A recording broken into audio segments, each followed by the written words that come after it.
I'm Mike Goudsward, the instructional designer for ENVX. I was recently in Melbourne, Australia, and had the opportunity to interview Phil Connors, a faculty member from Deakin University. We discussed human population and resource use.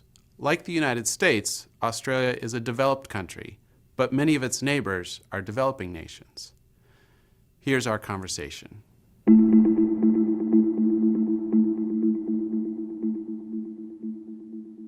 Well, that's a really interesting question, because carrying capacity of the Earth depends on the resources that people are using. So, for instance, if everybody used the same resources that we use in Australia per head of capita, then it would be like probably 2.5 to 3 Earths that we would require to use those resources.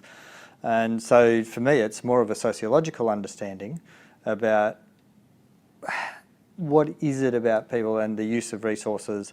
So depending on how we look at it, there could be different populations depending on how many resources we're using. I know, for instance, as a global population, we're using something like 1.7 Earths at the rate we're going at the moment, something along those lines.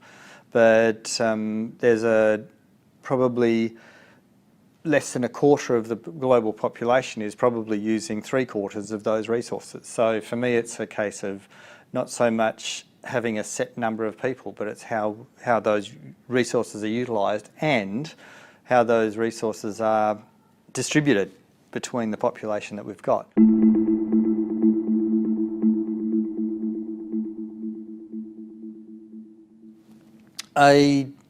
Personally, I think we probably are. There seems to be a slowing in population growth, and from what I can gather, it seems that it's going to peak out at about 9 billion or 9.5 billion or somewhere around there, and then start to fall away. And you've got a lot of societies, for instance, Japan, Australia, probably the US, where you've got large ageing populations.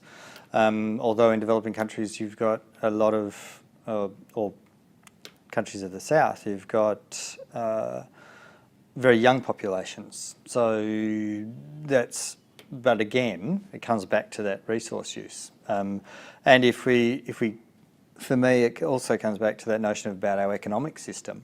If we continue with a growth-based economic system, then it's not going to be sustainable even if we had half the number of people on the planet. If it's a continual growth rate, then we're going to constantly be using resources unless we can, and science has been very good at being able to utilise less to provide more resources, but that can't continue. There's been a decreasing rate in the rate that science can assist in that process.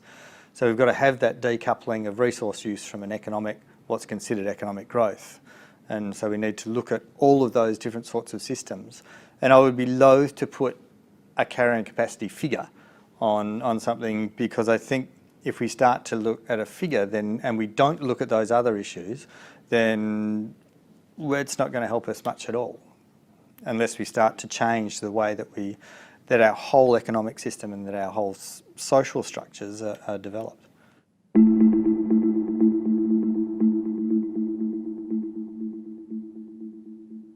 I suppose for me it's about using resources at a rate at which they can be replaced by natural processes, and not producing or only producing waste that can be reabsorbed by natural processes. So which the way certainly G20 societies are going at the moment is not sustainable at all.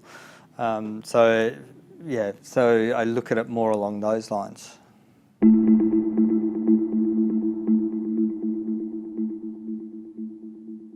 Interestingly, in my research with them, there's been no Indigenous communities that have actually taken them up. Probably because they don't need to, because they've learnt, say, certainly in Australia, Indigenous populations are probably far better able to understand what sustainability is and have a better understanding about that. So it's interesting to see where these things are picked up and who is using them and what information is being brought out about them. So, but those sorts of alternative understandings and can be very useful at raising people's awareness. My other concern about that sort of thing is how much are they talking to the converted? You know, those people who already have a good understanding about sustainability and about lower resource use and so forth, have a smaller footprint on the planet, rather than engage. How much can they engage with those that may not be in that space already? So for me, it's also about a cosmopolitan understanding. Is how do you link communities up in one country with those in another different context and get them to talk across that difference and look at what those issues around sustainability, what's meaningful in one place may be quite different in another. How do we understand that? Phil, thank you so much from everyone at Dartmouth and for the students of our Introduction to Environmental Science.